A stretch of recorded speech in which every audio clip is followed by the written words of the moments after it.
And this is what I mean about the job market as well. Ageism is fucking people over. The woman from cutting room or whatever, cutting room floor, the one that does all those interviews with designers or people in the fashion industry and stuff, she's talking about, oh, in New York she's going to pay someone $55,000.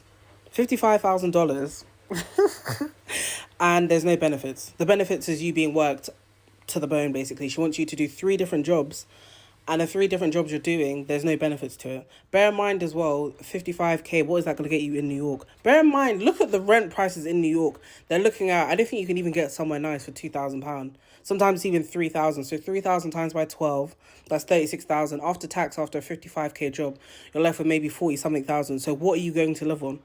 How am I going to transport myself to work? Do it as a remote job. Why am I in the office for you to be talking wicked to me anyway? Because she'll talk about, oh, the person needs to have this, that, that.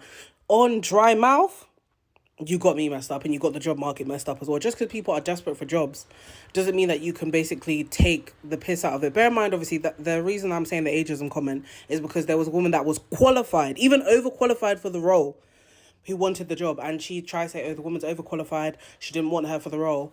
And bear in mind, the woman is financially well off. Not financially well off, but she's paid for a house and whatever, so she's not, she doesn't have much financial responsibilities in that aspect.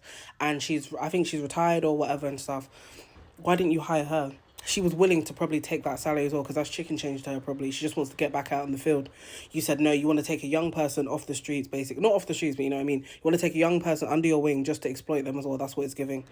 You're a loser. And bear in mind, you talk about stuff like this on your podcast now, about how the fashion industry can spit people out, you know what I mean, all this other stuff. And you go and start being the person that we despise. You're a weirdo.